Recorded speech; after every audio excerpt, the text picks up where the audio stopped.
बोल सकते हैं, कोई प्रॉब्लम, बोल। ठीक। ठीक है।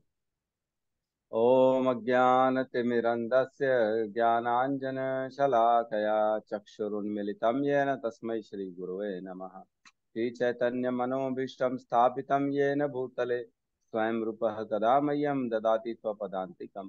वन्देऽहं श्रीगुरु श्रीयुतपदकमलं श्रीगुरून् वैष्णवांश्च श्रीरूपं सागरजातं सहगण रघुनाथान्वितं तं सजीवं साद्वैतं सावधूतं परिजनसहितं कृष्ण चैतन्य देवम् श्री राधा कृष्ण पादान सहगण ललिता श्री विशाखान्वितांश्च। हे कृष्ण करुणा सिंधु दीन बंधु जगतपते गोपेश गोपिका कांता राधा कांत नमस्तुते। तप्त कांचन गौरांगी राधे वृंदावनेश्वरी वृषभानु सुते देवी प्रणमामि हरि प्रिय। वांछा कल्पतरुभ्यश्च कृपा सिंधुभ्य एव च पतितानां पावनेभ्यो वैष्णवेभ्यो नमो नमः। नमो विष्णुपादाय कृष्णपृष्ठाय भूतले श्रीमते भक्तिवेदांत स्वामीति नामिने नमस्ते सरस्वते देवे गौरवाणी प्रचारिणे निर्विशेष शून्यवादी पाश्चात्य देशतारिणे। जय श्री कृष्ण चैतन्य प्रभु नित्यानंद श्री अद्वैत गदाधर श्रीवासादि गौर भक्त वृंद। हरे कृष्णा कृष्णा कृष्णा हरे हरे हरे राम राम राम हरे हरे। यस, सत्यम प्रभु जी बताइए 10 नाम अपराध। हरे कृष्णा प्रभु जी, दंडवत प्रणाम। सभी वैष्णव को मेरा दंडवत प्रणाम। पवित्र भगवान नाम का प्रचार करने के लिए जीवन समर्पण करने वाले महाभागवतों की निंदा करना। दूसरा, शिव ब्रह्मा आदि देवों के नामों को भगवान विष्णु के नाम के समान अथवा उससे स्वतंत्र समझना। तीसरा, गुरु के आदेशों की अवज्ञा। चौथा, वैदिक शास्त्रों अथवा प्रमाणों का खंडन करना। पांचवा, हरे कृष्ण महामंत्र के जप की महिमा को काल्पनिक समझना। छठा, पवित्र भगवान नाम में अर्थवाद का विरोध। सातवां, पवित्र भगवान नाम के बल पर करना। आठवां, हरे कृष्ण महामंत्र के जप को वेदों में वर्णित एक शुभ सकाम कर्म या कर्मकांड के समान समझना। नवा, श्रद्धालु को पवित्र नाम की महिमा का उपदेश देना। दसवां, भगवान नाम के जप में पूर्ण विश्वास न होना। और इसकी इसकी इतनी अगाध महिमा सुनने पर भी भौतिक विषयासक्ति बनाए रखना।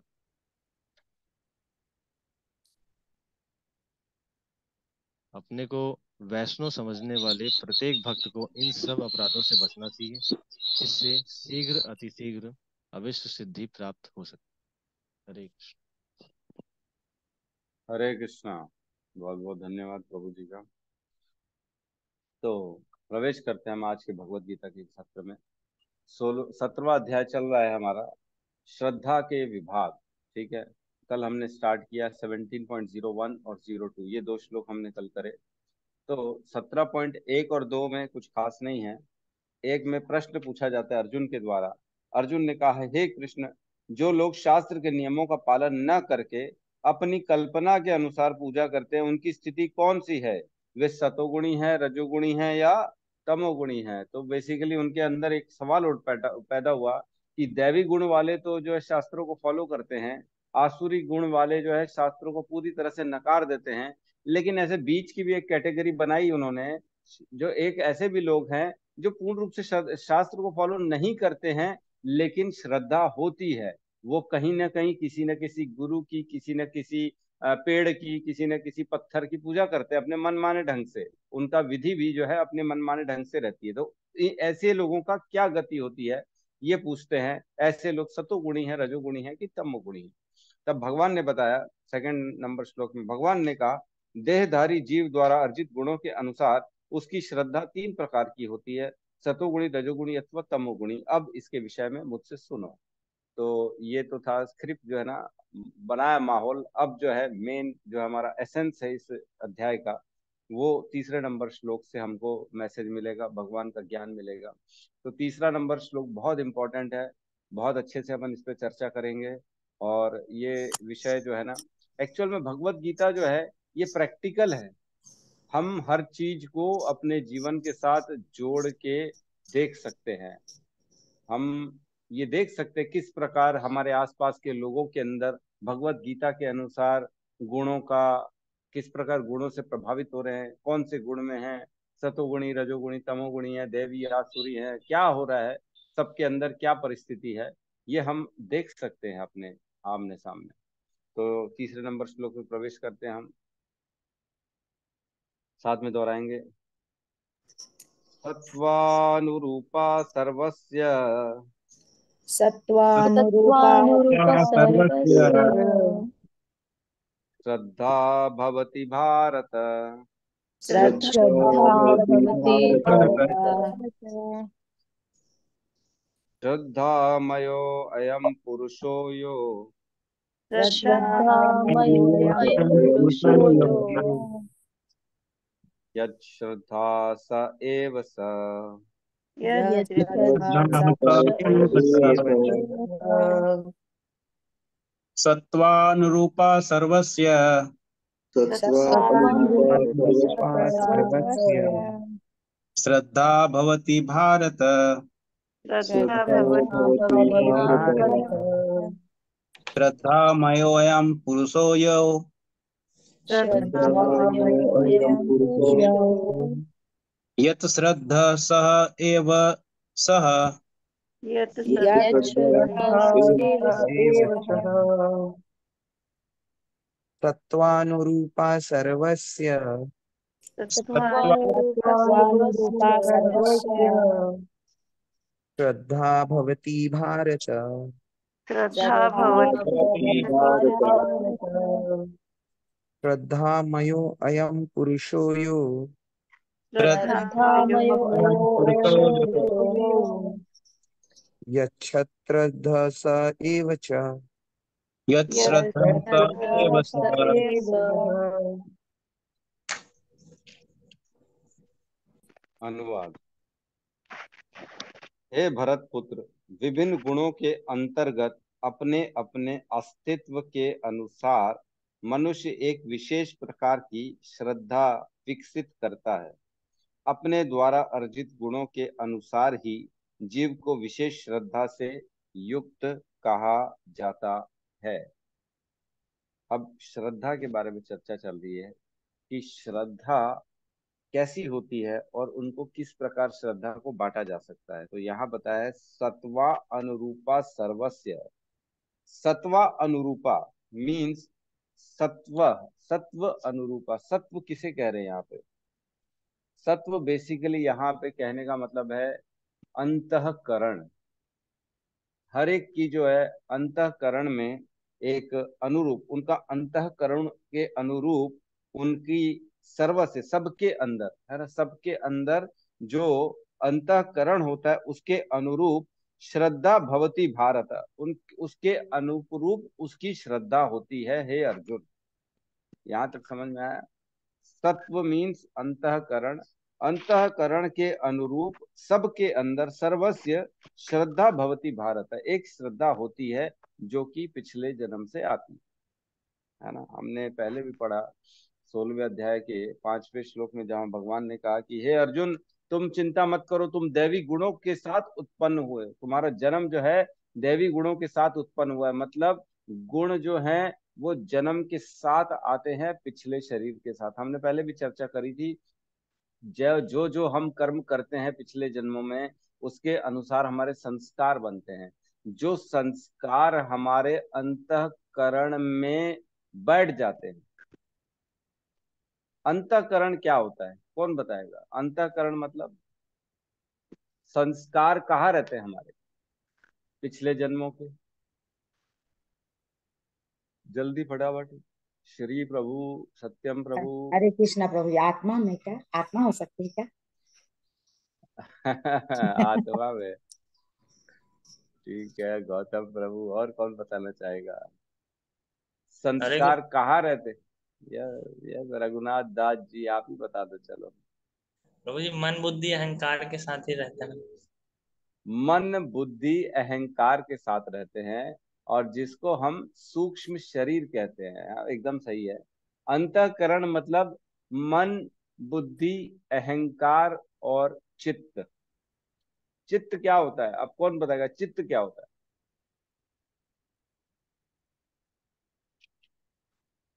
चित्त क्या होता है?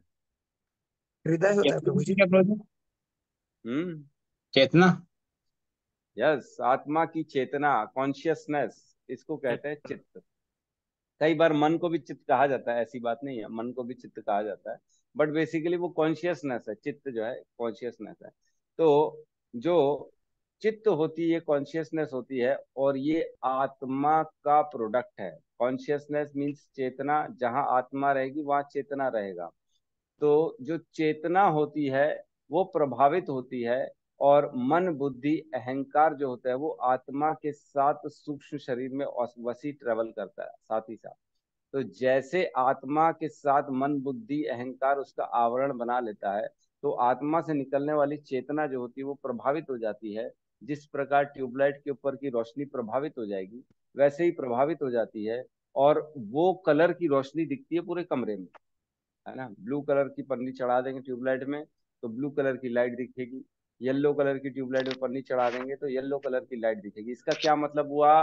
कि हमारा सूक्ष्म शरीर में जो संस्कार है वो येलो कलर के आए हैं पिछले जन्म से। तो हमारा ये जीवन भी बचपन से येलो येलो दिखेगा।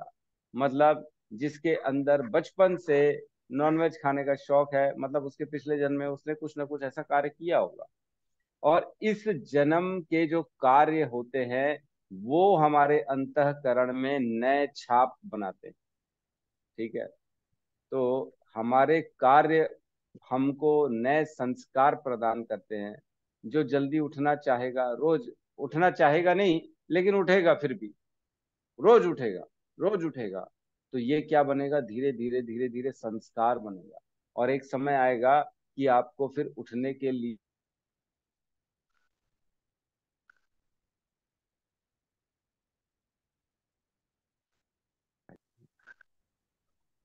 हरे कृष्णा, आवाज आ रही है? आ रही प्रभु जी, आ रही। जी प्रभु। ना, मेरे यहाँ लाइट गोल हो गई है। कोई बात नहीं, तो चलने देते हैं, जुगाड़ करते हैं कुछ ना कुछ। तो बेसिकली जो हमारे अंदर में अंतःकरण होता है उसमें नए संस्कार हम अपने कार्यों के द्वारा बनाते हैं। जैसे जैसे कार्य करेंगे वैसे वैसे संस्कार हमारे नए नए बनेंगे, और पुराने संस्कार को धीरे धीरे धीरे धीरे आदमी भूलता है। तो ये संस्कार पिछले जन्म से आते हैं, जो कि मैंने चर्चा करी थी, सूक्ष्म शरीर में मन बुद्धि अहंकार के साथ में आते हैं। और जो मन होता है वो अपने साथ इंद्रियों को भी लेके आता है। ठीक है। तो बेसिकली ये जो हमारी आंखें हैं, ये आंखें हमको देखने में सक्षम है क्या? ये आंखें देख नहीं सकती। इसके अंदर मन के साथ अटैच जो इंद्री है वो देख सकती है।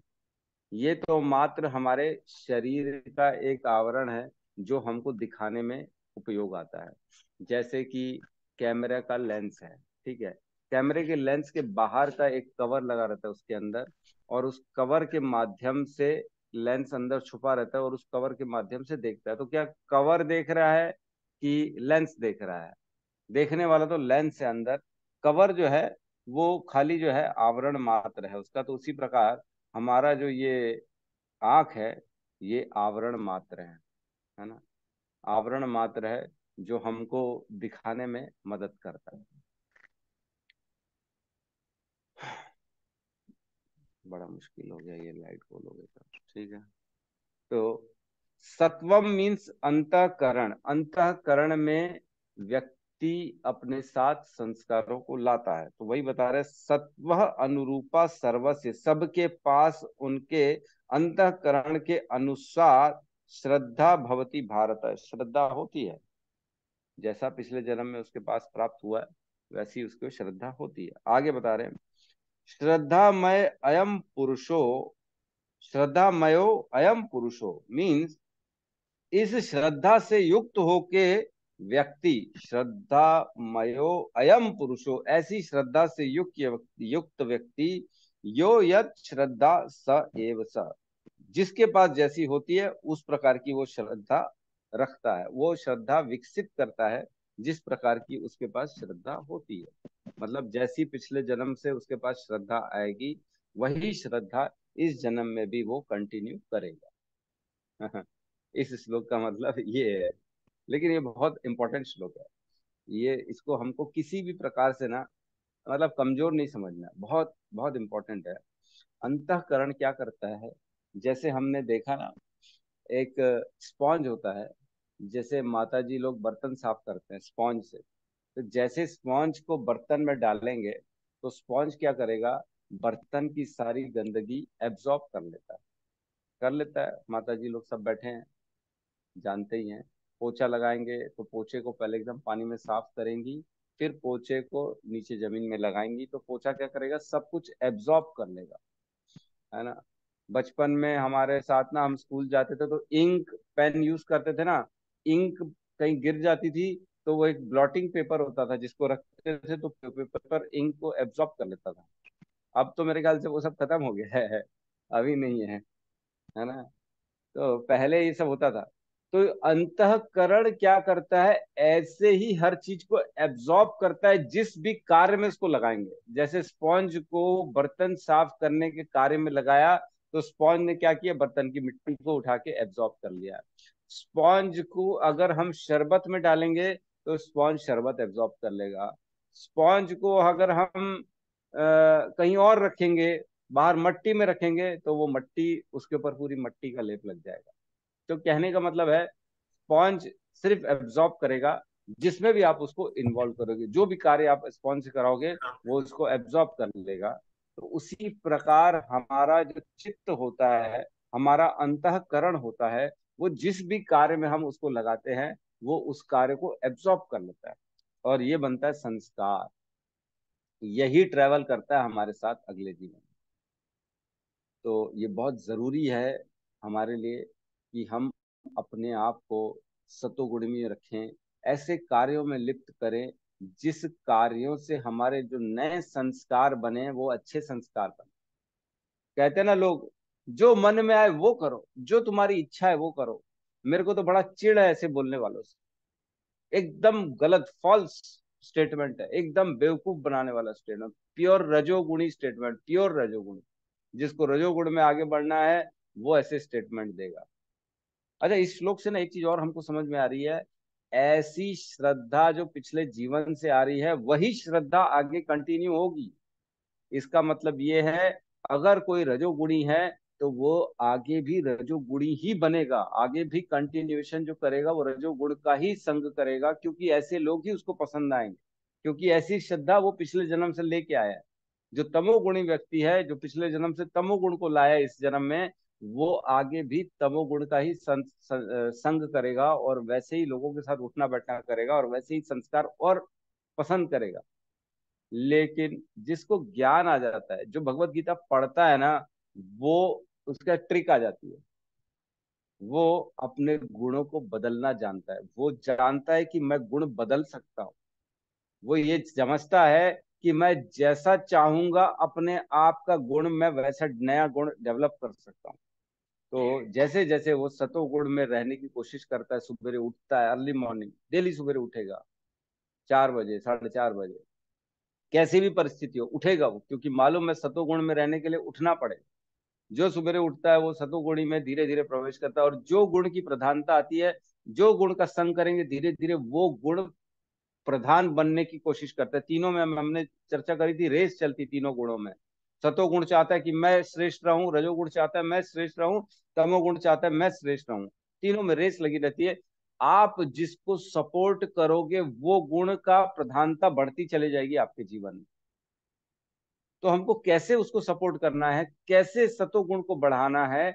हम सतोगुण को बढ़ा सकते हैं, जैसे शास्त्रों में लिखा है, सतोगुण जो है वो सुबह उठने से, शास्त्रों का अध्ययन करने से, निर्मल हृदय से, द्वेष नहीं करने से, ये से सारे गुणों को जैसे जैसे हम उत्पन्न करेंगे हमारे अंदर, धीरे धीरे सतोगुण की प्रधानता आती जाएगी। अपना खाना जो है वो हम सिर्फ प्रसाद खाएं, फालतू की चीजें ना खाएं, भोग लगा के अर्पित किया हुआ खाएं। जीवन में रूल्स को डाले, रूल्स रेगुलेशन डिसिप्लिन को डाले जीवन में। जितना डिसिप्लिन डालेंगे उतना जीवन सतोगुणी होता चला जाएगा। तो ये साइंस भक्तों को पता पड़ जाता है भगवत गीता के माध्यम से कि कैसे अपना गुण बदलना है। और जैसे जैसे हम सतोगुण में आएंगे तो हम देखेंगे कि हमारा अंतःकरण जो है वो शुद्ध होता चला जाएगा। पुराना जो स्पॉन्ज के अंदर गंदगी लगी हुई थी, जो साफ, धीरे धीरे वो साफ होती चली जाएगी। पुराना मलिनता जो है, पुराने जो इच्छा द्वेष है, राग द्वेष है, वो सब धीरे धीरे खत्म होते चले जाएंगे, क्योंकि हम उनका अब संग नहीं कर रहे। इच्छा तो हो रही है कि एकाध जो है ना दारू का एकाध पैक लगाया जाए, इच्छा तो हो रही है, लेकिन मन में प्रबल दृढ़ संकल्प है कि मैं तो लूंगा ही नहीं, अब मैं नहीं पीऊंगा। उस दिन भी हमारे एक प्रभु थे हमारे ग्रुप में, वो बोलते सुबह सुबह मैं पी लेता हूँ। बड़ा आश्चर्य हुआ सुन के, सुबह सुबह पूल पी लेता हूँ। सुबह सुबह कोई पी लेता है? कैसे पी लेता है भाई? एक मेरा ना परिचित है, मतलब मेरे से छोटा है वो, छोटा मतलब 38 साल का होगा मेरे को लगता है। उसकी शादी हो गई है, बच्चा भी है उसका। वो भी सुबह सुबह पी लेता था, दारू पी लेता था सुबह सुबह, और मर गया बेचारा। अभी मरा, पिछले 6 महीने पहले ही मरा है। उसकी दुकान भी है एमजी रोड में, उसके माता पिता भी हैं, और अकेला बेटा है, और उसका बच्चा भी है छोटा सा, वो मर गया। मतलब आदमी कब समझेगा कि मेरे को करना क्या है? कब समझेगा कि मेरे जीवन का उद्देश्य क्या है? मेरे को करने तो मैं कुछ आया हूं ना, फोकट में तो मनुष्य योनि मिली नहीं है। कुछ ना कुछ इसका स्पेशल पर्पस है, क्योंकि इसमें बुद्धि है। बुद्धि है, भगवत गीता का ज्ञान भगवान ने दे के रखा है। भगवत गीता भगवान ने ऐसे साधुओं को भेज रखा है जो उनके ज्ञान का प्रचार करे जा रहे, करे जा रहे, करे जा रहे, तो भी लोग स्वीकार करने के लिए तैयार नहीं। उनको सुबह सुबह दारू पीना अलाउ है, लेकिन सुबह सुबह भगवत गीता क्लास आना, अटेंड करना अलाउ नहीं है। वो अपने आप को इतना गुणों में बांध के रखे हैं कि वो जो मन चाहता है बस वही करते हैं। जो उनका संस्कार पिछले जन्म से बन के आया है, उसी को और बनाते जा रहे हैं, उसी को और गाढ़ा करते जा रहे हैं। इसी को तो प्रगति कहते हैं। हर आदमी कहता है ना, ग्रोथ होती है ना समय बाद। कुछ काल पहले कोई अगर 15,000 की नौकरी कर रहा है, तो आज जरूरी है, आज 2 साल हो चुके हैं, तो वो 25,000 की करेगा या 50,000 की करेगा या लाख रुपए की करेगा। ग्रोथ होती है। उसी प्रकार गुणों की भी ग्रोथ होती है। जो सतोगुण में रहेगा वो सतोगुण की ही ग्रोथ करेगा, जो रजोगुण में रहेगा वो रजोगुण की ही ग्रोथ करेगा, जो तमोगुण में रहेगा वो तमोगुण की ही ग्रोथ करेगा। ये निश्चित है। जब तक उसको ज्ञान या ऐसा संग नहीं मिलेगा, तब तक वो खुद से उसमें इतनी सक्षमता नहीं आएगी कि अपना गुण बदल सके। हम खुद देखते हैं हमारे ग्रुप में पहले कितने कम लोग आते थे। मैं, रोहित प्रभु, गौतम प्रभु, हम लोग सब पुराने, आरती माता जी, बहुत पुराने। हम लोग 1.5 साल से भगवत गीता की क्लास कर रहे हैं। पहले मुश्किल से 7-8 लोग आते, मुश्किल से, उससे ज्यादा नहीं आते थे। कभी कभी तो 2-3 लोग भी हो जाते थे बहुत कम होते थे, लेकिन हमने कंटिन्यू रखा। कंटिन्यू रखा तो देखा धीरे धीरे धीरे धीरे धीरे धीरे धीरे जो पुराने हैं वो तो कभी नॉन स्टॉप कभी छुट्टी नहीं मारते। जो नए हैं वो भी एकदम दृढ़ संकल्प के साथ जुड़ गए। हमारे बहुत अच्छे एग्जाम्पल राहुल प्रभु, रघुनाथ जी, जो बहुत अभी कम समय से जुड़े, और इतने दृढ़, इतने प्रतिज्ञ हो गए भगवत गीता की क्लास के लिए कि कभी छोड़ते नहीं है, और हमेशा आते। अब तो प्रभु जी का दीक्षा भी हो गई। मैंने देखा इतनी फास्ट ग्रोथ जनरली भक्तों में नहीं मिलती है, जितनी फास्ट ग्रोथ राहुल प्रभु में मिली। मिलती सेवा का हृदय में भाव रहता है, कभी भी सेवा से पीछे नहीं हटते, जब जाओ खड़े रहते सेवा। उन्होंने अपने हृदय से तमोगुण रजोगुण को बाहर निकाल दिया। तो ऐसे एग्जाम्पल हैं। हमारी मीनाक्षी माता जी हैं, काजल माता जी हैं, बहुत से लोग ऐसे नाम लेना चाहें तो किसी में, मतलब हर किसी में जो है ना, मतलब बहुत दृढ़ प्रतिज्ञा है कि मैं अब जो है ना सतोगुण में रहूंगी। मैं सुबह सुबह उठूंगी, सुबह सुबह भगवत गीता की क्लास करूंगी। तो इस प्रकार बहुत लोग हैं हमारे। अब कुमुद माता जी है, किशोर प्रभु जी हैं, जूही माता जी है। तो एकदम मैं वाकई में, मुझे बहुत सरप्राइज होता है ऐसे लोगों को देख के कि कितनी बदलाव जीवन में ला ली है। न चाहते हुए भी वो सतोगुण में रहने की कोशिश करते हैं, और उसके कारण उनका हृदय परिवर्तन होता है, पूरा हृदय निर्मल हो जाता है और जीवन परिवर्तन हो जाता है। ठीक है, तो तात्पर्य में प्रवेश करते हैं। तात्पर्य: शील प्रभुपाद की जय। प्रत्येक व्यक्ति में, चाहे वह जैसा भी हो, एक विशेष प्रकार की श्रद्धा पाई जाती है। तो हर व्यक्ति में बचपन से एक विशेष प्रकार की श्रद्धा पाई जाती है, और वो देखा जाता है, उसके नेचर से ही देख के बताया जा सकता है 4 साल 5 साल का बच्चा किस प्रकार का है। वो तोड़ रहा है, खा रहा है, पी रहा है, क्रोध कर रहा है, कि नॉर्मल बैठा है। कल भी गौतम प्रभु ने एक वीडियो डाला, छोटी सी बच्ची थी एकदम, मेरे को लगता है 3 साल 2-3 साल की रही होगी। वो पानी डाल रही है पौधों में और हरे कृष्ण महामंत्र कर रही है, हरे कृष्णा हरे कृष्णा। बहुत सुंदर लग रहा था। बचपन से ये कैसे उसको अच्छा लग रहा है? उसको बॉलीवुड के गाने क्यों नहीं अच्छे लग रहे हैं? क्योंकि उसने संस्कार ऐसे पिछले जीवन से लेके आई है। आगे कहते हैं, लेकिन उसके द्वारा अर्जित स्वभाव के अनुसार उसकी श्रद्धा उत्तम सतोगुणी, रजस रजोगुणी अथवा तामसी कहलाती है। तो उसके द्वारा अर्जित स्वभाव जो कि उसके पिछले जीवन के कार्यों से मिलता है, मतलब जो हम इस जीवन में कार्य करेंगे वह हमारा स्वभाव बनेगा, और वह स्वभाव अगले शरीर में ट्रांसफर होगा, अगली योनि में हमारे साथ जाएगा। इसलिए बहुत बहुत जरूरी है आंख खोल के, कान खोल के, नाक खोल के, मुंह खोल के जीवन बिताएं। क्या खाना है, क्या सुनना है, क्या देखना है, क्या सूंघना है, इसके प्रति सचेत रहें। कहीं पे भी हम कोई गलत संग का अगर करेंगे तो हमारा स्वभाव बदलता चला जाएगा और उसी की प्रधानता बढ़ती चली जाएगी। इस प्रकार अपनी विशेष प्रकार की श्रद्धा के अनुसार वह कतिपय लोगों से संगति करता है। बहुत इंपॉर्टेंट है कि संगति कैसे चूज करता है आदमी। क्यों आदमी ब्राह्मण ब्राह्मण के साथ उठना बैठना पसंद करेगा, दारू वाला दारू वाले के साथ उठना बैठना पसंद? मेरे तो सब दोस्त छूट गए। अब तो कोई दोस्त ही नहीं बचा मेरे जीवन में, क्योंकि मैं पहले पीता था, अब छोड़ दिया पीना तो दोस्ती छूट गई।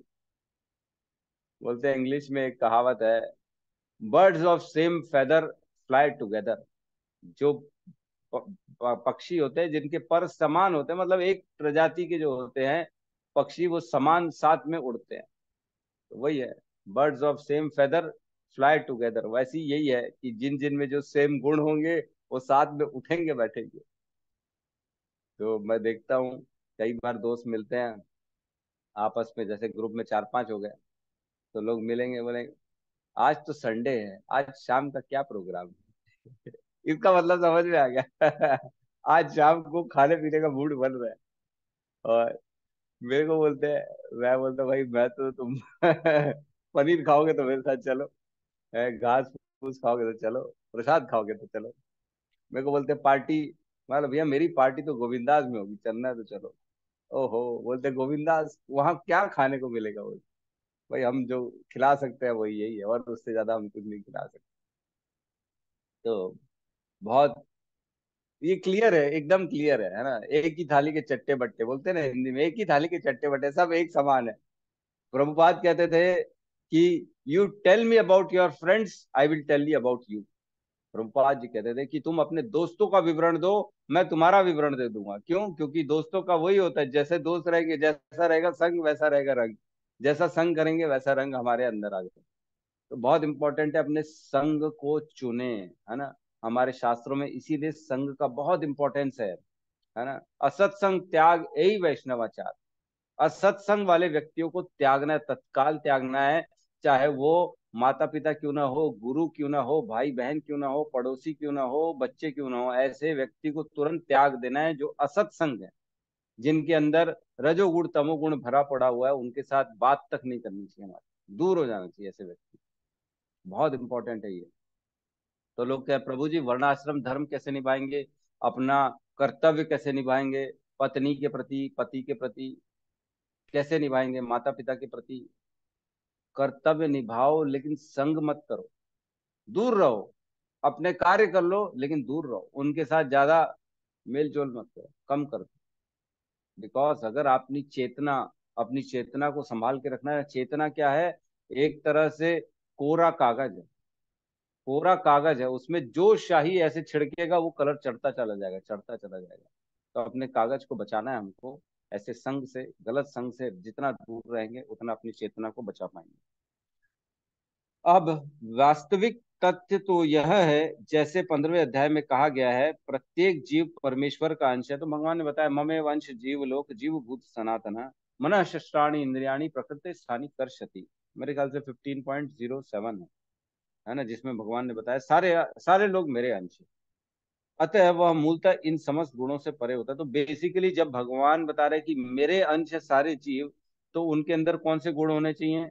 जो भगवान के गुण है वही होना चाहिए, क्योंकि हम भगवान से ही बन के आए हैं, है ना।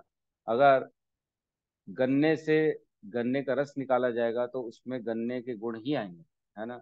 अगर आम का रस आम से निकला है तो उसमें आम के ही गुण आएंगे। और अगर संतरे का रस संतरे से निकला है तो संतरे के गुण ही आएंगे उसके अंदर। उसी प्रकार अगर हम कृष्ण के अंश हैं तो हमारे अंदर कृष्ण के ही गुण आने चाहिए। लेकिन जिस प्रकार पानी में अगर नील मिला दिया जाए तो पूरा पानी नीला हो जाता है, उसी प्रकार हमारी चेतना में ये गुण जो है मिला दिए गए भौतिक संसार में, और हमारी चेतना मलिन हो गई है। और हम इस कारण अपनी मूल चेतना को, जो कृष्ण प्रेम है, उसको भूल चुके हैं। तो एक चैतन्य चरितामृत मध्य लीला में श्लोक आता है, नित्य सिद्ध कृष्ण प्रेम साध्य कबू नाय, श्रवण आदि शुद्ध चित्ते करे उदय। मतलब कृष्ण के प्रति शुद्ध प्रेम जीवों के हृदय में नित्य स्थापित रहता है, हमेशा रहता है। ये ऐसा नहीं है कि इसको लाना पड़ता है, ये है। हर किसी के अंदर कृष्ण का प्रेम ऑलरेडी है। लेकिन क्या है, यह ऐसी वस्तु नहीं है जिसमें किसी अन्य स्रोत से प्राप्त किया जाए। ये चैतन्य चरितामृत का श्लोक है, मेरा नहीं है, ये मैं नहीं बोल रहा हूँ। ये कृष्णदास कविराज गोस्वामी ने ये इसको लिखा है, चैतन्य चरितामृत। वो बता रहे हैं कि ये कोई ऐसी वस्तु नहीं है जिसको बाहर से खरीद के लाया जाए। कृष्ण के प्रति प्रेम ये सबके हृदय में होता है। जिस प्रकार लकड़ी के अंदर अग्नि होती है, लकड़ी के अंदर अग्नि होती है कि नहीं होती है? लकड़ी को बस एक चिंगारी देने की जरूरत है और वो पूरा जल उठती है। क्यों? क्योंकि उसके अंदर अग्नि है। उसी प्रकार हमारे अंदर भी कृष्ण का प्रेम है, बस इसको जगाने की देर है ना। ये आवरण से ढका हुआ है, जगाने की देर है। तो कहते हैं जब कृष्ण जब जब श्रवण तथा कीर्तन से हृदय शुद्ध हो जाता है, तब यह प्रेम स्वाभाविक रूप से जागृत हो जाता है। सुनेंगे कृष्ण के प्रति, जबरदस्ती सुनेंगे, शुरू शुरू में नहीं अच्छा लगेगा, जबरदस्ती सुनेंगे, जबरदस्ती माला करेंगे। नहीं पसंद आ रहा है माला करो, नहीं पसंद आ रहा है कथा सुनो, नहीं पसंद आ रहा है तो भी उठो, क्लास अटेंड करो, तब ऑटोमेटिकली कृष्ण प्रेम उदय हो जाएगा। आज हम देखते हैं जो जितने भी भक्त हैं जो एक एक साल से जुड़े हुए हैं, मैं तो देखता हूँ उनका डेडिकेशन का लेवल बहुत खतरनाक हो गया है। हमारे रोहित प्रभु जो है, रोहिणी पुत्र प्रभु, हमारी आरती माता जी, इवन और भी है सोनाली माता जी, जो जुड़े हुए बहुत पहले से, किशोर प्रभु हैं, और ऐसे एग्जाम्पल तो बहुत सारे हैं जिनका हम नाम लें। लेकिन कहने का मतलब है जिनके अंदर भक्ति इतनी प्रगाढ़ बढ़ चुकी है, एकदम गाढ़ी हो गई भक्ति। पहले दूध होता है, उसको उबाला जाता है, उबाला जाता है, फिर धीरे धीरे मलाई आती है, उसमें गाढ़ा बनता है, फिर धीरे धीरे खोआ बन जाता है, वो एकदम एकदम कॉन्सेंट्रेटेड हो जाता है खोआ। तो आज भी वैसी है भक्ति, धीरे धीरे बढ़ती चली जाएगी, बढ़ती चली जाएगी, और एकदम ऐसे प्रगाढ़ हो जाएगी, टूटने से टूटेगी नहीं, किसी भी हाल में नहीं टूटेगी। अरे ये मैं बोला इतना इसमें बोलने के लिए है, इस श्लोक में मैं क्या करूं, मैं कंट्रोल नहीं कर पा रहा हूँ अपने आप को एक एक लाइन सुन सुन के ऐसा लग रहा है इसका विवरण करते चले जाओ, करते चले जाओ, इतना बोलो इसके बारे में। मैं आज होगा नहीं लगता ये श्लोक हमारा। आगे कहते हैं, अब यहाँ कहाँ थे हम? हाँ, लेकिन जब वह भगवान के साथ अपने संबंध को भूल जाता है और बद्ध जीवन में भौतिक प्रकृति के संसर्ग में आता है, तो वह विभिन्न प्रकार की प्रकृति के साथ संगति करके अपना स्थान बनाता है। तो बेसिकली जब भूल जाता है, बद्ध बनता है, प्रकृति में आता है, फिर प्रकृति के हिसाब से अपना कार्य करता है, फिर अपने आप को वो अपने घर का कर्ता मान बैठता है, अपने पुत्र अपने बच्चों का बाप मान बैठता है, अपने पड़ोसियों का पड़ोसी मान बैठता है, और वैसे वो कार्य करता है। राष्ट्र भक्त बन जाता है, कोई देश भक्त बनता है, कोई गृह भक्त बन जाता है, कोई पत्नी का भक्त बन जाता है। तो वो जैसी परिस्थिति रहती है वैसा बन जाता है वो। इस प्रकार से प्राप्त कृत्रिम श्रद्धा तथा आस्तित्व मात्र भौतिक होते हैं। बहुत इंपॉर्टेंट लाइन है कि कृत्रिम श्रद्धा, कृत्रिम श्रद्धा, इसी पे अगर चर्चा करें बोले ना तो आराम से आदमी आधा घंटा बोल सकता है। कृत्रिम श्रद्धा क्या होती है, कौन बताना चाहेगा? मैं चाहूंगा सब बोले, कुछ ना कुछ तो बोले। कृत्रिम श्रद्धा चलिए पहले गौतम प्रभु जी से ही सुनते हैं, लेकिन सब तैयार रखिए, मैं सबसे पूछूंगा कृत्रिम श्रद्धा क्या मतलब है। यस गौतम हरे प्रभु कृष्ण बताइए। प्रभु जी। हरे कृष्ण यस प्रभु माता जी। जी बताइए। जी माता जी बताइए। हरे कृष्ण। सुनाई दे रहा है माता जी, बताइए। हाँ प्रभु जी। कृत्रिम श्रद्धा यानी बनावटी श्रद्धा, दिखावटीपना, किसी के सामने बैठ के माला करना, दिखावटीपना करना और ऊपरी दिखावा करना कि हम बहुत कृष्ण के भक्त हैं, और ऐसे करके मन में श्रद्धा न रखते हुए बनावटी श्रद्धा दिखाना। बनावटी श्रद्धा दिखाना, ठीक है, बिल्कुल सही है। यस गौतम प्रभु आप बताइए अब। जी प्रभु जी, जैसे माता जी बताया, जैसे हमने पढ़े हैं कि चार प्रकार के जो लोग आते हैं, जैसे कोई धन की मतलब धन के लिए आते हैं, भक्ति में जैसे जुड़ जाते हैं, अलग अलग तरीके से वो भक्ति में जुड़ जाते हैं। ऐसे भी बहुत सारे हमने पढ़े हैं जिसमें एकदम प्योर डिवोटी टाइप के मतलब पहने रहते हैं, फिर भी ऐसा है कि वो सारी चीजों को फॉलो नहीं करते। दिख तो रहा है कि वो भगवान की भक्ति कर रहा है, लेकिन शास्त्रों को फॉलो नहीं करते, अपनी ही मनमानी तरीके से। और प्रॉपर जैसे प्रमाणिक गुरु, जैसे हमें बताया गया कि हमको प्रमाणिक सोर्स से ही सारी चीजें ज्ञान ग्रहण करना चाहिए, तो वो अपने ही तरीके से ज्ञान अर्जित करता है और दिखावा करता है एक तरीके से भक्ति में। आपने भी वही सेम चीज बोली। यस श्री प्रभु आप बताइए।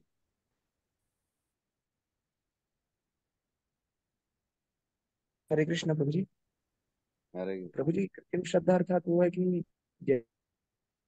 जैसे मनुष्य जिस गुण में रहता है उसके अनुसार श्रद्धा वो जागृत करता है। यदि सत्व रजो या तमो में है तो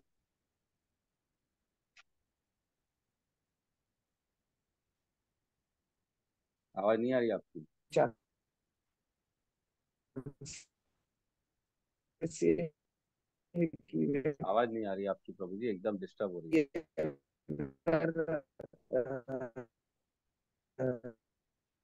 आपका नेटवर्क नहीं है। यस रोहित तमोगुण प्रभु आप। तथा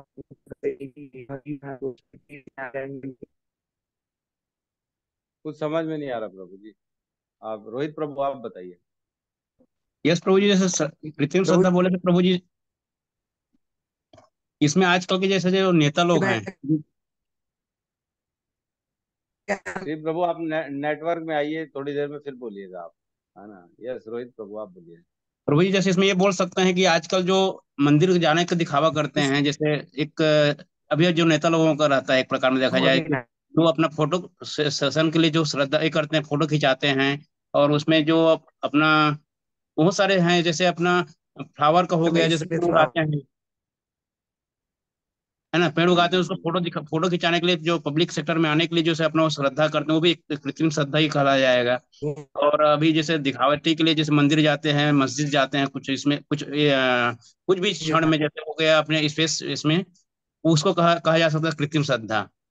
और दिखाने के लिए जो प्रभु जी हम करते हैं, जैसे माता जी ने बताया कि हम माला भी कर रहे हैं, सपोज करो हम भक्त अपने आप को भक्त शो करना चाहते हैं, कहीं दूसरे को दिखाने के लिए भक्त शो करते हैं, वो एक कृत्रिम श्रद्धा हो गया।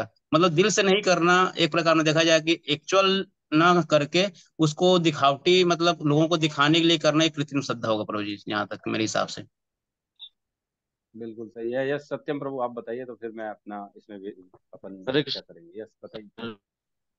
प्रभु जी, लगभग सभी माता मतलब रोहित प्रभु जी ने, माता जी ने बोली दी है, लेकिन वही मतलब सेम है कि दिखावटी हो गया, जो नकली चीजें मतलब या बनावटी चीजें, या कह सकते हैं आर्टिफिशियल फेथ, एक तरह से कह सकते हैं तो। हम्म या जैसे कह सकते हैं कि ठीक है ये आपने एक बार सब। क्लास में बताया था कि जैसे 10 10 श्लोक किसी ने याद कर लिया, अब उसको देख करके मतलब जो है एक लीडर जो है मतलब कुछ भी मतलब कर रहा है इस तरीके से करके तो।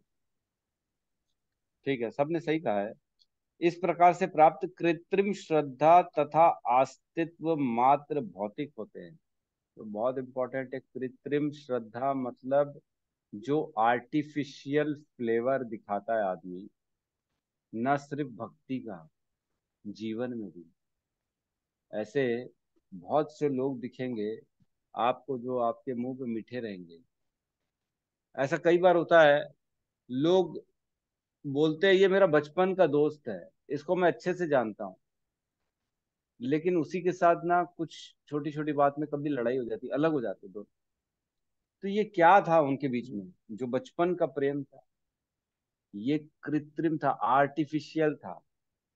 हमारे एक्चुअल में हम जैसे कोई पति पत्नी हो, 20 साल 25 साल रह चुके हैं, लेकिन क्या वो ये कह सकते हैं कि मैं 100% जानता हूँ और वो क्या करेगी, क्या बोलेगी, कि कैसे चलेगी, क्या ढलेगी?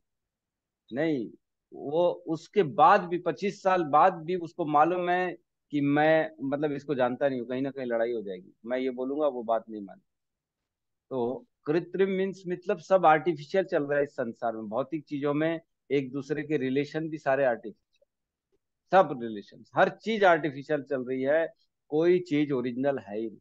हर दिखावटी चल रहा है। प्रेम, दोस्तों के बीच में प्रेम वो दिखावटी है, घर के प्रति प्रेम दिखावटी है, पति पत्नी का प्रेम दिखावटी है, सब दिखावटी चल रहा है इस संसार में, सब फेक है, everything is fake, nothing original. बहुत मतलब ये जो है ना, बहुत काल लग जाते कुछ कुछ लोगों को समझने में। मेरे को तो सबके बीच में वही एग्जाम्पल याद आ जाता है जो रेमंड का एग्जाम्पल है, जिसने पिताजी ने अपने बच्चे को पूरी संपत्ति दे दी, बाहर से पढ़ाया लिखाया, 12,000 करोड़ की संपत्ति उसके नाम कर दी, और उसी बेटे ने फिर अपने पिताजी को घर से निकाल दिया।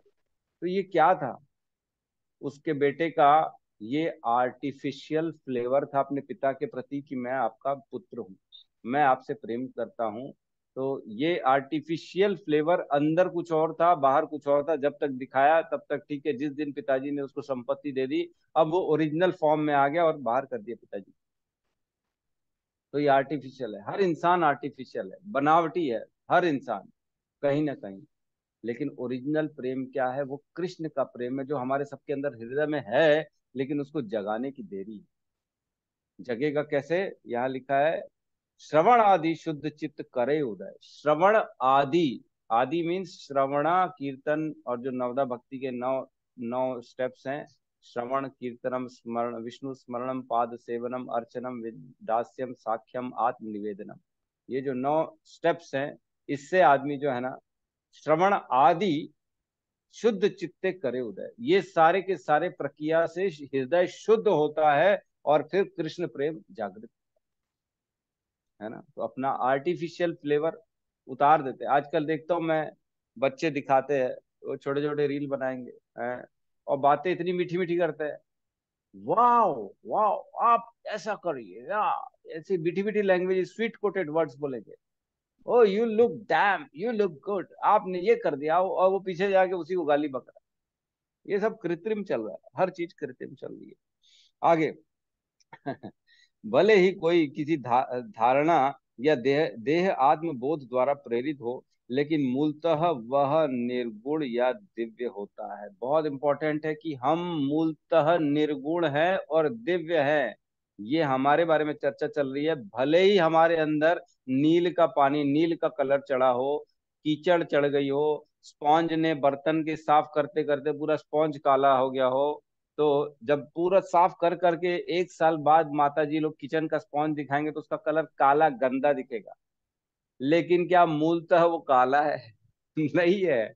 मूलतः तो गोरा चिट्टा है, लेकिन कर करके इतना काला हो गया है कि उसका रंग काला दिखता है। तो मूलतः हम कृष्ण के अंश हैं, मूलतः हम दिव्य हैं, मूलतः हम सत चित आनंद है, मूलतः हम निर्गुण है, हमारे ऊपर कोई कलर नहीं चढ़ता। लेकिन क्योंकि हम जैसे जैसे कर्म करेंगे वैसा वैसा संस्कार हमारे अंदर ऊपर आवरण की तरह चढ़ता चला जाता है ना।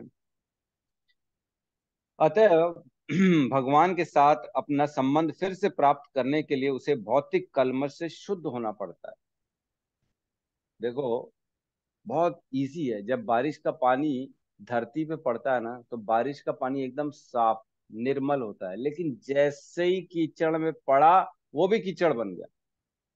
अब कीचड़ से दोबारा अगर साफ पानी निकलना है तो कितनी जटिल प्रक्रिया हो जाती है ना। कोई पानी को अशुद्ध बनाना कितना आसान है, लेकिन अशुद्ध पानी को शुद्ध बनाना कितना कठिन है, ये तो इजीली सब समझते हैं। आज अगर पानी में नील डाल दिया जाए तो पूरा पानी नीला हो जाएगा। फिर नीले पानी को मैं बोलूं इसको शुद्ध करके दिखाओ, तो क्या इतना आसान है जितना उसको नीला करना था? बिल्कुल नहीं है। वो एकदम इजी है, नीला करना तो एकदम आसान है, लेकिन वापस शुद्ध करने में भयंकर प्रक्रिया लगेगी। ऐसा नहीं होगा, इजी इजी वे नहीं होगा। इसीलिए कहते हैं ना, कहाँ है भगवान, दिखाओ, ये दिखाओ, मैं कैसे मान लूं तुम जो बोल रहे हो सच है, कैसे भगवान है? इतना कल भी मेरे साथ बहस हो रही थी, भगवान कौन? मैंने कहा कृष्ण। अरे बोले तुमको कुछ मालूम नहीं, शिव पुराण में शिव जी लिखा है, ये लिखा। अरे मैंने कहा भाई अब क्या बोलूं मैं, जिसके चित्त में है ही नहीं, अब वो चीज समझ ही नहीं पाएंगे वो। कहने का मतलब ये है कि निर्मल बनने में बहुत तपस्या लगेगी। पानी आसानी से साफ नहीं होता, तपस्या लगती है। उसको उबाला जाता है, फिर उसको ठंडा किया जाता है, उसको 50 तरीकों के अंदर से पास किया जाता है, तब जाके वो शुद्ध बनता है। वैसे ही हमको भी शुद्ध बनने में बहुत टाइम लगेगा, बहुत तपस्या लगेगी, तब जाके हम शुद्ध बनेंगे। और जब शुद्ध बनेंगे तो ऑटोमेटिकली हृदय में कृष्ण का प्रेम ऑटोमेटिकली स्फुरित हो जाएगा, क्योंकि हम कृष्ण के नित्य दास हैं। यदि कोई कृष्ण भावनामृत में स्थित हो तो उसका सिद्धि प्राप्त करने के लिए वह मार्ग प्रशस्त हो जाता है। यदि वह आत्म साक्षात्कार के इस पथ को ग्रहण नहीं करता तो वो निश्चित रूप से प्रकृति के गुणों के साथ बह जाता है। मतलब किसी भी व्यक्ति के लिए सिर्फ दो ऑप्शन होते हैं जीवन में, या तो वो माया की सेवा करेगा या कृष्ण की सेवा करेगा, बस। और कोई उसके जीवन में ऑप्शन नहीं है। हर व्यक्ति को दो सेवाएं करनी है, या तो माया की सेवा या कृष्ण की सेवा। क्योंकि माया तो इतना भ्रमित कर देती है। देवी ही ऐसा गुणमयी मम माया दुरत्तया मामेव ये प्रपद्यन्ते माया मिताम तरंते। भगवान कहते हैं कि ये मेरी देवी है ना माया, ये बहुत खतरनाक है, दुरत्तया है, ये छोड़ेगी नहीं पागल बना के छोड़ेगी। लोग बोलते ना, मैं पागल तेरे प्यार में, और ऐसे ऐसे गाले बना देते हैं, वो पागल हो गया पूरा। एक पिक्चर थी ना सलमान खान की, ऐसा बाल बड़े बड़े लेके फिर घूमता है पागल बन के, वो एक लड़की के शायद प्यार में, फिर बाद में टकला हो जाता है, पागल हो गया। वैसी माया भी वैसी है वो टकला कर देगी उसको, छोड़ेगी नहीं। लेकिन कृष्ण प्रेम में टकला होना ज्यादा अच्छा है, माया में नहीं, है ना। तो कृष्ण प्रेम या माया, दो ही सेवा हम कर सकते हैं, और कोई सेवा नहीं कर सकते, ये सभी के साथ जीवन में। ठीक है। तो तेरे नाम मूवी, यस, श्री राम प्रभु, सही बताया, तेरा नाम। तो मेरे ख्याल से अब अगला पैराग्राफ हम कल चर्चा करें, है ना। आज के लिए इतना ही काफी है, क्योंकि बहुत इंपॉर्टेंट श्लोक है। इस पे ना, इसकी एक एक लाइन मेरे को ऐसा लग रहा है प्रभुपाद की बहुत गहरी लाइन है, इसका हम चर्चा करे बगैर आगे नहीं बढ़ सकते। किसी का कोई प्रश्न है तो हम ले सकते हैं, बाकी अगला पैराग्राफ कल होगा। हरे कृष्ण प्रभु जी। प्रभु जी, हरे जैसे कृष्ण। अभी आपको चर्चा की है शिव पुराण में जैसे शिव जी को श्रेष्ठ बताया गया है, वो तो सही है वैसे, है ना पूरा। तो हम्म, उसके बाद में शायद वेद व्यास जी ने इनको ये रचित है, क्या बोलते हैं, भगवत गीता वगैरह को इसमें किए। तो प्रभु जी से हम श्रीमद् उनको कन्वेंस भागवतम। कैसे करें, जैसे वो लोग बोलते हैं कि मेरे साथ भी कई सी इसमें हुई थी कहने से, प्रजापति वालों से। तो बोले कि इसमें तो लिखा हुआ है, तो उनको कैसे किस तरह को कन्वेंस किया जाए कि नहीं भाई ये ऐसा है करके। आप कन्विंस करने की कोशिश कर सकते हो, अगर माने तो ठीक है, नहीं माने तो आपको छोड़ देना चाहिए। नहीं तो मतलब वो ठीक है क्योंकि प्रभु जी, अगर नहीं माने वो तो उनकी जगह पे नहीं मान रहे हैं तो लेकिन जैसे वेद व्यास जी ने बाद में इसको लिखा, उसके बाद फिर उनको श्रेष्ठ बताया, तो इसका क्या लॉजिक हो सकता है उसमें। वो अपनी जानकारी के लिए पूछ रहा हूँ मैं, जस्ट भले उनको कन्विंस करें चाहे ना करें एक अलग बात है। तो वो तो अपने श्रीमद् भागवतम में लिखा हुआ है। वेद व्यास जी जब पूरे असंतोष हो गए थे, जब उन्होंने सारा पुराण वेदों को लिखा, उपनिषदों को लिखा, और उसके बाद असंतोष फील किया, उन्होंने बहुत ज्यादा असंतोष फील किया। वो अपने सारे पुराण जलाना चाह रहे थे। वो चाह रहे थे कि मैं सब जला दूं, इसका कोई निष्कर्ष नहीं निकल पा रहा है, क्यों मुझे इतना ज्यादा जो है ना असंतोष फील हो रहा है। तब जो है नारद जी पहुंचे, तब उन्होंने कहा कि तुमने सब लिख दिया है, सारे देवी पुराण लिख दिया, शिव पुराण लिख दिया, ब्रह्म वैवर्त पुराण लिख लिया, सारे पुराणों को लिख लिया, विष्णु पुराण लिख लिया, लेकिन श्रीमद् भागवतम पुराण को लिखा ही नहीं तुमने, जिसमें कृष्ण का प्रेम हो, जिसमें कृष्ण की कीर्ति हो, जिसमें वासुदेवम सर्वम इति ये बताया गया हो कि सब कुछ भगवान है। ये नहीं तो ये श्लोक्स हैं, मैं आपको भेज दूंगा, जिसमें फिर नारद जी ने ज्ञान दिया उनको, और फिर उन्होंने लिखा श्रीमद् भागवतम। तब जाके उनको संतोष मिला कि हाँ, मैंने अब जाके सचमुच में मानव जाति के लिए सही कर्म किया है, ये भागवत पुराण लिख के। तो एक श्लोक आता है ना, सर्व वेद सारम ही भागवत पुराण इष्यते। एक ये श्लोक है, मैं नंबर भूल रहा हूँ, किशोर प्रभु देखो ना कौन सा नंबर।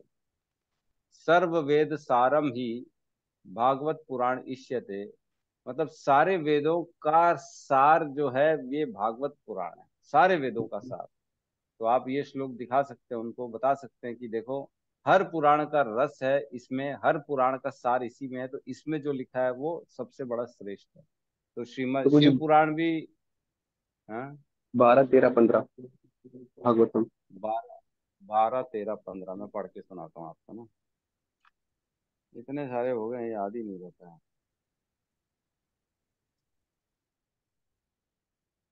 फिर बनियन से 12, 13, 15 है ना, इसमें लिखा है सर्व वेदांत सारम ही श्रीमद् भागवत इष्यते, तद्र ततर तदरसमृत तृप्तस्य न अन्यत्र स्यादर्त्री क्वाचित।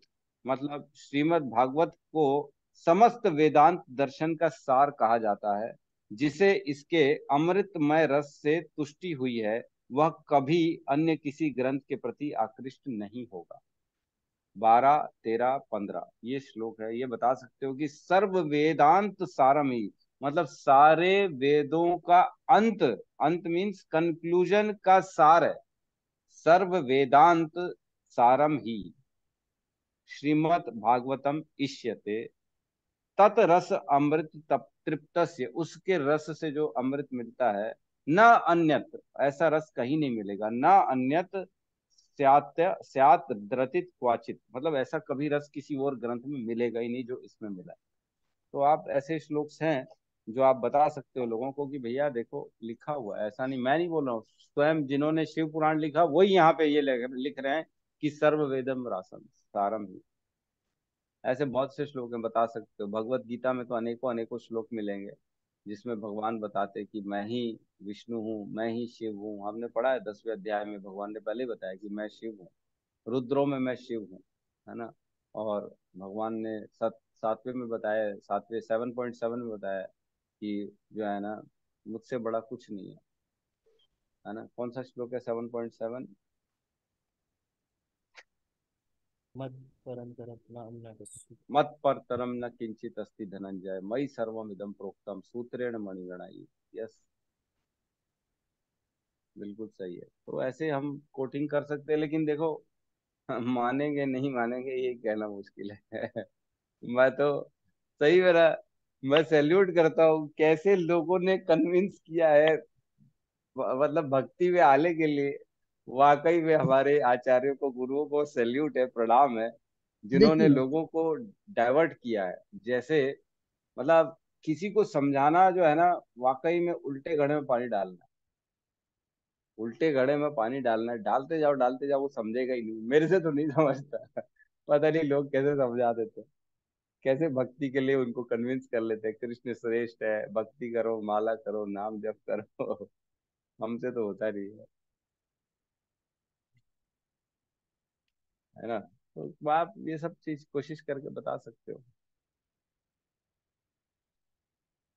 ठीक है।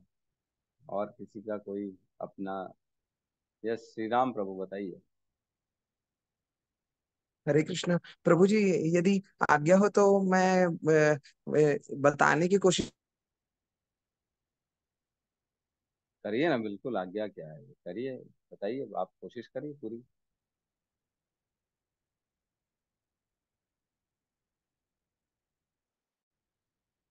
आपकी आवाज ही नहीं आ रही प्रभु जी। हरि बोल। हरे कृष्णा।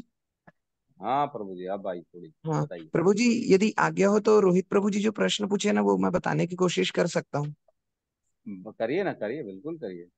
जी जी प्रभु जी, मैंने ना वो अमोघ लीला प्रभु जी के एक लेक्चर में सुना था कि टोटल 14 मनवंतर होते हैं।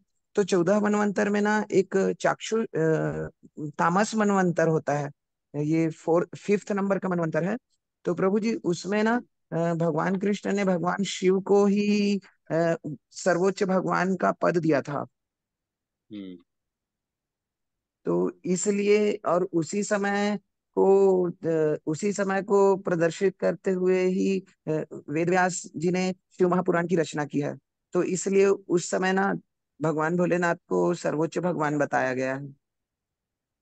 ये भी बात सही है। तापस मनवंतर चौथा मनवंतर है, जिसमें शिव जी को सर्वे सर्वा बनाया गया था, जिसमें इस उसमें उन्हीं की खाली महिमा का गान होता है, उन्हीं को मुख्य बनाया जाता है। तो ये भी एक कारण हो सकता है कि उस, क्योंकि क्या होता है, जो भी हमारे जो शास्त्र हैं, जो आचार्य हैं, जब वो लीन हो जाते हैं ना, जब वो मतलब अपने मानस पटल में जाके वो उन सब चीजों का स्मरण करते हैं, तो जब शिव जी के लिए स्मरण किया होगा तो वो ने ये तापस मनवंतर का स्मरण करके लिखा होगा, जिसमें सर्वे सर्वा शिव जी थे। तो ये भी सही कह रहे हैं, एकदम सही पॉइंट है ये वाला भी, कि आप ये भी बता सकते हैं।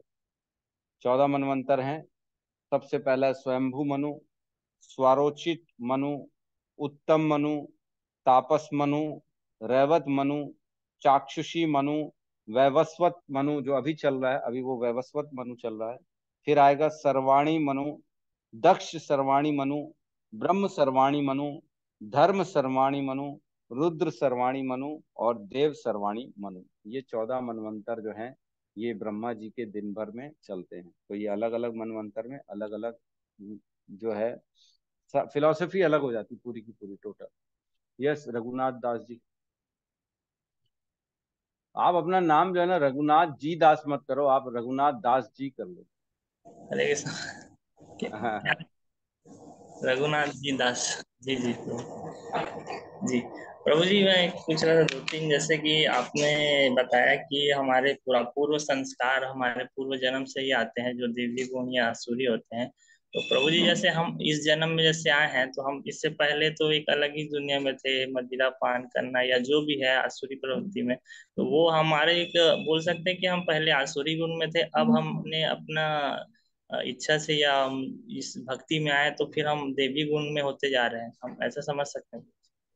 देखो इसका जो आंसर है ना आपका, ये इसी के जो है ना नेक्स्ट पैराग्राफ में है ना, 7वें अध्याय में जो हम तीसरा श्लोक पढ़ रहे हैं ना, इसी का मैं बता रहा हूँ आपका जो है ना, इसमें लिखा है,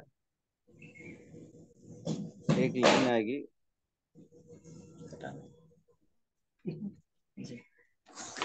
मतलब इसमें लिखा है एग्जैक्टली मैं ढूंढ नहीं पा रहा हूँ अभी, लिखा है कि जो जिसका संग करता है ना, वो वैसा गुण उत्पन्न करता है।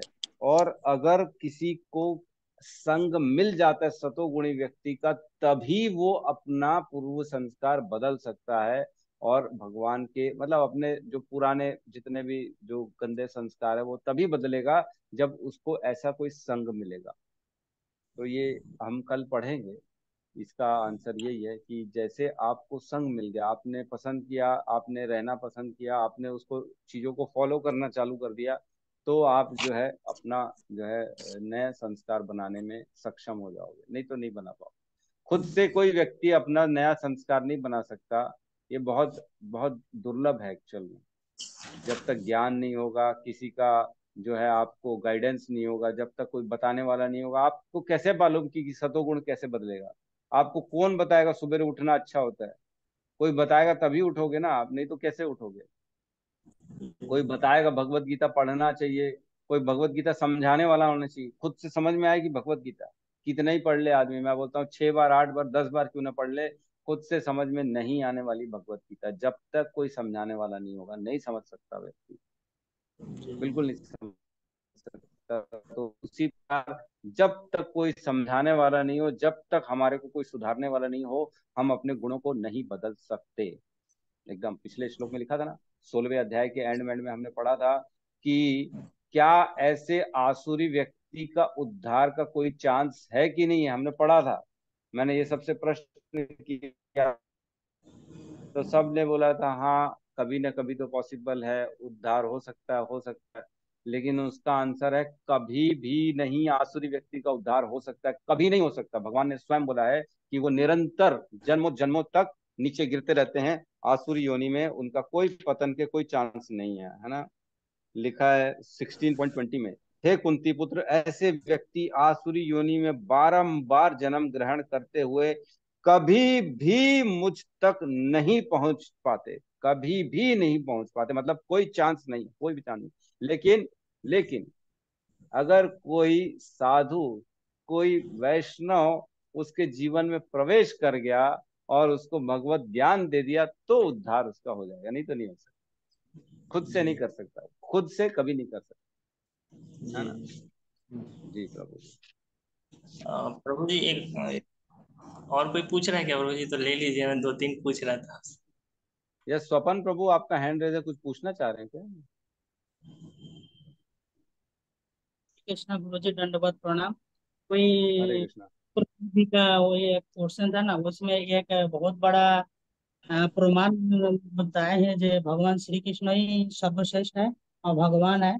वो दसवें स्कंद में श्री भगवत 10वां स्कंद में श्री भगवतम में एक कथा आता है जिसमें वो कौन बड़ा है वो बताते हैं। जब वो जमुना किनारे में एक यज्ञ हो रहा था, उसमें पहले आहुति किसको दिया जाए, एक बार गुरु जी बताए भी थे। मैं उसमें सर्वश्रेष्ठ श्री कृष्ण जो बताए हैं, उसमें भृगु मुनि जो प्रमाणित किया था। एक बहुत बड़ा अच्छा कहानी है, इसका माध्यम कथा का माध्यम से हाँ। समझाया था कृष्ण ही सर्वश्रेष्ठ है। 10वां स्कंद में एक कथा आता है, जिसमें वो जाके याद आ रहा लात है मार गुरु के जी? आते हैं।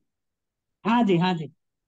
हाँ हाँ, याद है याद है। वो आप ही वाला ने कथा आप सुनाया सुनाएंगे कल गुरु जी, मेरा रिक्वेस्ट था। है। आप वो कथा कल सुनाएंगे। चलो ठीक है ना, पहले आज आपके पास इनका जैसे, प्रश्न ले लेते जी, हरे कृष्ण। हैं। यस हरे कृष्ण। रघुनाथ दास जी बताइए, प्रभु जी और जैसे किसी का प्रश्न है क्या? नहीं है। ठीक रही है बोलिए। प्रभु जी, जैसे कि हम अंतःकरण की अभी चर्चा कर रहे थे, तो जब मैं हाँ ये अंतःकरण शब्द को ना, मैं जैसे नेता लोग जो शपथ लेते हैं तो शुद्ध अंतःकरण से निर्वाह करेंगे बोलते हैं, तो उस परिप्रेक्ष्य में हम उसको कैसे समझ सकते हैं प्रभु जी? थोड़ा सा इस शुद्ध अंतःकरण को बताएंगे।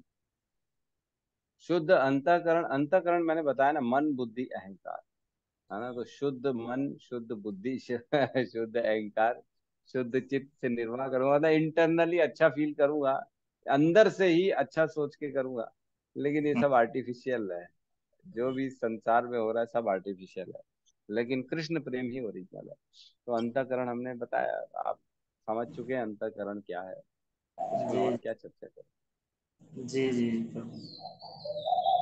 प्रभु जी, और क्या पूछूं? ठीक है प्रभु जी, एक रेमंड का जैसे आपने एग्जाम्पल लिया, तो जैसे हम्म। उनके घटना घटी, तो हम उसको कैसे समझ सकते हैं कि उनके साथ ये घटना होने ही वाली थी, या उनके मतलब ऐसे कुछ कर्म रहे हैं या पूर्व जन्म के, या उसने बच्चों को ऐसा संस्कार नहीं दे पाया, या इस कारण ऐसा हुआ? कुछ इस पे आप विशेष बता। देखो, ये इस घटना से अपने को समझना ये चाहिए कि जिसको भी हम आज अपना मान रहे हैं, सबसे ज्यादा मान रहे हैं, विश्वास कर रहे हैं, वो भी कल हमको धोखा दे सकता है।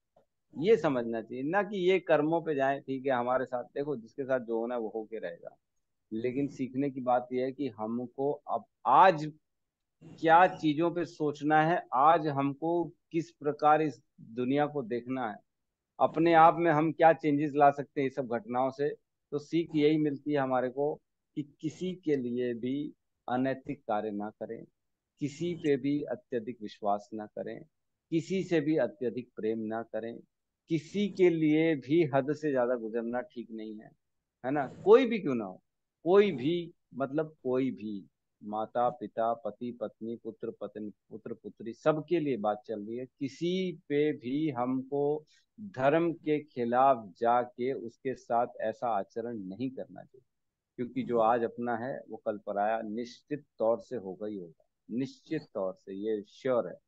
तो हमको सबको यात्रा अपनी अपनी करनी है ना। कहते हैं ना कि ये संसार लाखों का जो है ना, लाखों का मेला जुड़ा, जब जब हंसा उड़ा अकेला उड़ा, है ना। संसार में लाखों का मेला जुड़ा, जब जब हंसा उड़ा अकेला उड़ा। तो अकेले ही यात्रा करनी पड़ेगी, और वो यात्रा में अकेले ही सारे कर्मों को भोगना पड़ेगा।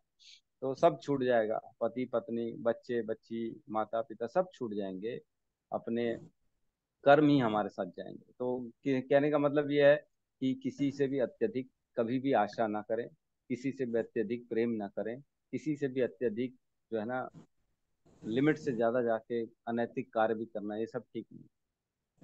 जी बाकी ये देखिए, ये सब तो प्रारब्ध के अनुसार जीवन में आता ही है, सुख दुख आता ही है। उसके प्रारंभ में था उनके, तो वो आ गया, किसी के भी जीवन में आ सकता है ना।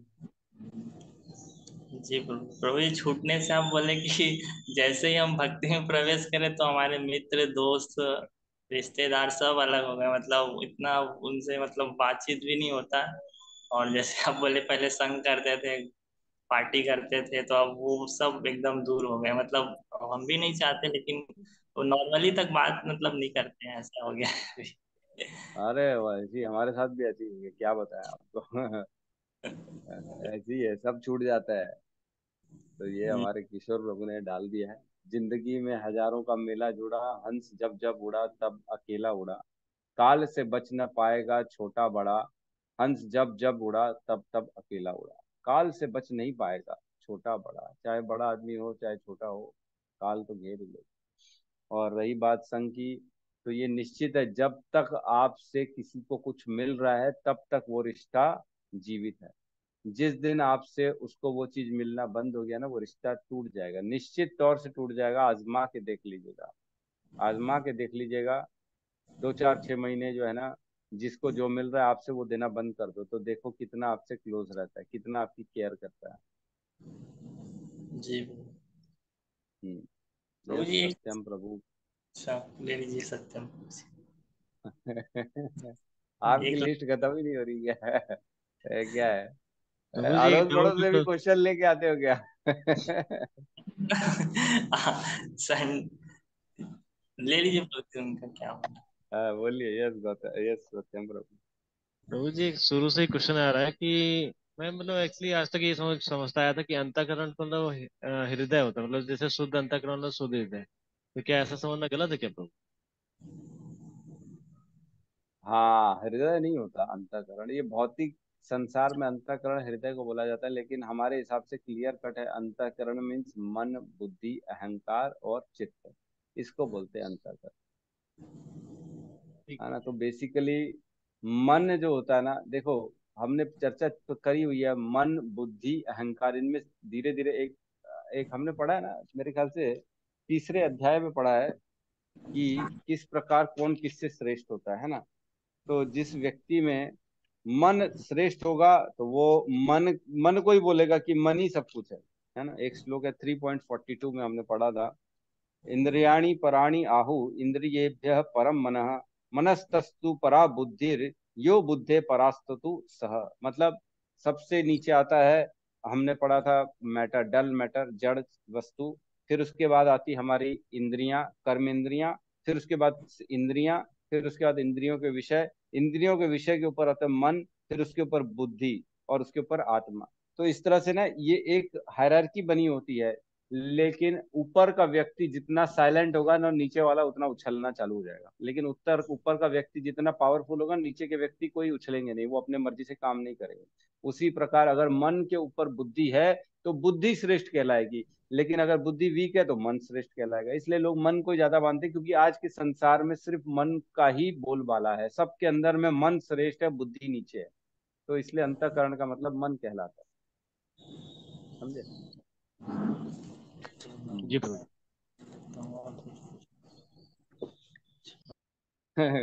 आप ही का प्रश्न लेना पड़ेगा, हरे कृष्ण। प्रश्नों की बारिश कर रहे हो आज तो। प्रभु जी वो संडे चर्चा करना था, लेकिन हो नहीं पाता है, तो पूछ लेता हूँ।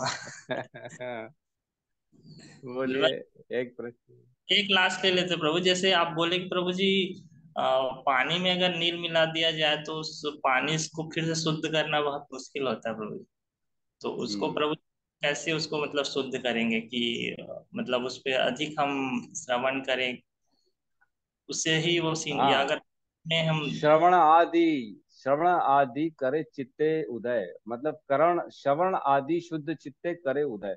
मतलब श्रवण आदि जो 9 भक्ति के जो हमने बताया रास्ते, श्रवणम कीर्तनम विष्णु स्मरणम पाद सेवनम अर्चनम वंदनम दास्यम साख्यम आत्मनिवेदनम, जो ये 9 भक्ति के कानून हैं, इन 9 में से कोई भी फॉलो करो 1 करो, 2 करो, 3 करो, 4 करो, लेकिन दृढ़ता से करो और करते रहो। और जो जो हमारे नियम कानून हमारे आचार्यों ने बताए उनको फॉलो करोगे तो ऑटोमेटिकली पानी शुद्ध होगा। तपस्या लगती है ना, तपस्या के बिना मक्खन नहीं निकलता दूध से। पहले उसको उबालना पड़ेगा, दही बनाना पड़ेगा, दही से फेंटना पड़ेगा, फेंटने के बाद फिर उसमें से मक्खन चुन चुन के निकाला जाता है। इतना आसान नहीं है। उसी प्रकार शुद्ध पानी करने के लिए इतना आसान नहीं है, आपको तपस्या करनी पड़ेगी। धीरे धीरे धीरे धीरे देखेंगे कि हमारा हृदय शुद्ध होता चला जाएगा। तो श्रवणम सबसे पहला है, क्योंकि सुनने से ही आदमी का पूरा अंतःकरण बदलता है। सुनने से भगवान दिखते हैं, सुनने से ज्ञान मिलता है, सुनने से समझ में आता है। तो सुनन जितना ज्यादा हो श्रवण के प्रति अपनी आसक्ति को बढ़ाएं। सुने, लेकिन किसी को भी ना सुने, किसी भी आलतू फालतू लेक्चर्स को ना सुने। हमारे प्रामाणिक गुरुओं को, प्रामाणिक स्रोत से जो कहना चाह रहे हैं, प्रभुपाद की वाणी जो कह रहे हैं उनको सुने, प्रभुपाद की बुक्स पढ़ें, तो धीरे धीरे ऑटोमेटिकली ज्ञान आ जाएगा और अंतःकरण शुद्ध हो जाएगा। जी जी प्रभु जी, बहुत बहुत धन्यवाद प्रभु जी आपका। हरे कृष्णा। हरे कृष्णा।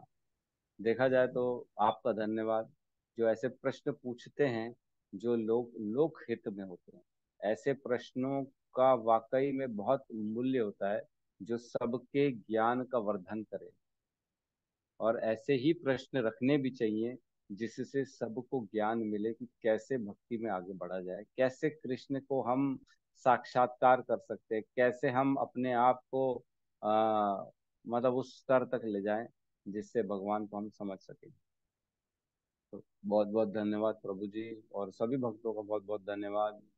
तो आज रोहित प्रभु सबसे रिक्वेस्ट करते हैं कि सब बेस में आइए, है ना, तो आइएगा।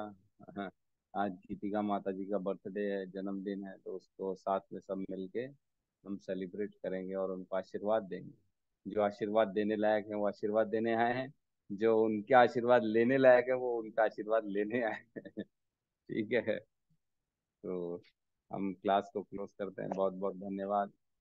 सब मिलके हरे कृष्ण महामंत्र का जाप करें। हरे कृष्णा हरे हरे कृष्णा कृष्णा कृष्णा हरे हरे, हरे राम हरे राम राम राम हरे हरे। राम। सभी भक्त सभी वृंद भक्त की वृंद जय। की जय। जय जगत गुरु जगत श्री गुरु श्री प्रभुपाद प्रभुपाद की की जय। जय। निताई गौर पे वनंदे। हरि हरि हरि हरि बोल। हरि हरि हरि हरि बोल, बोल। हरि हरि।